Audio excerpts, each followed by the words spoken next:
Picture this, Christmas Day, 1914. You're in the middle of the most brutal war the world has ever seen. And then something impossible happens. The guns fall silent. Enemies become friends.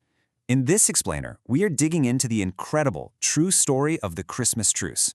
Just listen to this quote. I had to pinch myself to see if I was awake. I mean, can you imagine? Those are the words of a real soldier, Private Will Brightwell. For guys who are living every single second in fear of a sniper's bullet, just standing up, walking around in the open, that wasn't just a treat, it felt like a dream. So how on earth did this happen? I mean, really, think about it. Sworn enemies, stuck in the freezing mud of the Western Front. How did they just decide to stop fighting and meet in the middle of a battlefield? Well, that's exactly what we're going to break down, the story of the legendary Christmas truce. Okay, so before we get to the miracle, we really have to understand the misery. To get why the truce was so incredible, you first have to grasp the world it came from. And trust me, this wasn't just a war, it was a whole new kind of hell. You know, the propaganda at the time was it'll all be over by Christmas.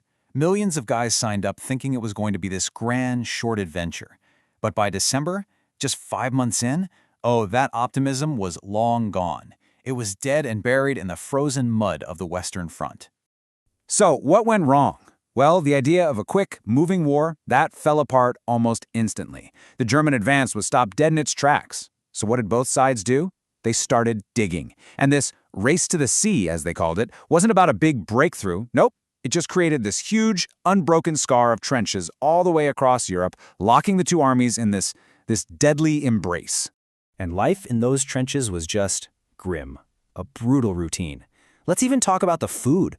On paper, a British soldier's daily ration sounds pretty decent, over 4,000 calories. But the reality?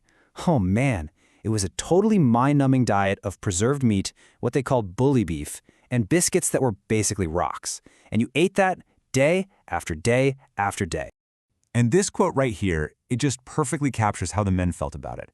They got so sick of the same old food that they were literally using unopened tins of bully beef to make pathways in the mud. Just think about that. This wasn't about being hungry. It was about the crushing, soul-destroying sameness of everything. Okay, so you have this backdrop of mud and monotony and death. But then, on Christmas Eve, something starts to change. Something shifts. Out of all that darkness and misery, a sound begins to emerge. A sound that was strange and, well, beautiful. I want you to really try and picture this. It's pitch black. You've had months of nothing but shelling and machine gun fire, and suddenly, tiny little lights start popping up along the German trenches. What were they? They were tiny Christmas trees, sent from home, with little candles flickering in the cold night air. It must have been such a fragile, completely unbelievable sight. And then, after the lights, came the sound. That soldier we heard from earlier, Private Brightwell, he remembers hearing carols drifting across the cratered wasteland of no man's land. The Germans would sing one of their carols, and then the British would sing one of theirs right back. And just for a few hours, the horrible sounds of war were completely replaced by the sounds of Christmas. So that was Christmas Eve. But what started with just songs, well, it blossomed into something absolutely unbelievable on Christmas Day itself. This is the moment it all changes. A white flag goes up, and then a single German soldier climbs out of his trench. He just stands there and starts walking into the open. And then, against every order, against all common sense, British soldiers started to do the exact same thing. And what happens next is just this extraordinary, totally spontaneous outbreak of peace. I mean, these are men who are literally trying to kill each other hours earlier. And now they're shaking hands. They're trading little souvenirs, buttons for cigars. They're pulling out pictures of their families to show each other. They even started working together to bury the fallen soldiers lying out in no man's land. And of course, there's the most famous story of them all, right? The football match. Now it's true, soldiers absolutely wrote home about playing a game. One letter even mentioned a score, 3-2 to the Germans. But historians are a little skeptical. The ground was a frozen, cratered mess, so a proper, organized match would have been almost impossible. What's more likely is that it was a bunch of spontaneous kickabouts, maybe even using one of those old bully beef tins as a ball. But we all know how this has to end. This beautiful moment of humanity, it just couldn't last. Because the war was a machine, and the men in charge were absolutely determined to get that machine running again. And this quote from Captain Robert Miles, man, it just perfectly captures the dilemma they were facing. He says, "We can't shoot them in cold blood. How could you? How do you order your men to open fire on the same guys you just shared a smoke and a song with?" The truce had basically exposed how absurd the whole war was, and that made getting back to the business of killing incredibly hard. So the reaction from the top brass on both sides, it was swift and it was severe.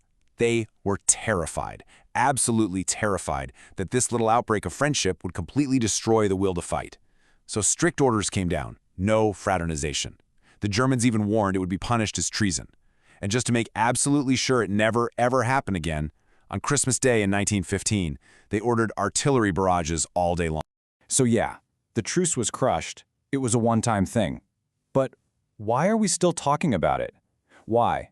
More than 100 years later, does this brief, unofficial ceasefire still capture our imagination so much? Well, for one thing, the sheer scale of it is just staggering. This wasn't just a few guys in one little spot. We're talking about an estimated 100,000 soldiers taking part in these impromptu ceasefires all along the Western Front. 100,000. It was a massive, spontaneous movement that came from the soldiers themselves, not from the generals. And another thing is, the truce wasn't a total bolt from the blue. It was really the biggest, most traumatic example of something historians call the live and let live system. See, in the quieter parts of the front, soldiers on both sides would sort of create these unwritten rules. Little tacit agreements, like, we won't shell you during your breakfast if you don't shell us during ours. It was all about making an unbearable situation just a tiny bit more survivable. But I think ultimately, the reason the Christmas truce endures is because of what it represents. It's so powerful symbolically. It's a story we tell over and over in movies, in songs, in books, because it's this incredible reminder that even in the absolute darkest of times, our shared humanity can find a way to shine through. So in the end, yeah, the truce was just a fleeting moment, but it proved something amazing. That peace was possible, even under the most impossible circumstances you can imagine.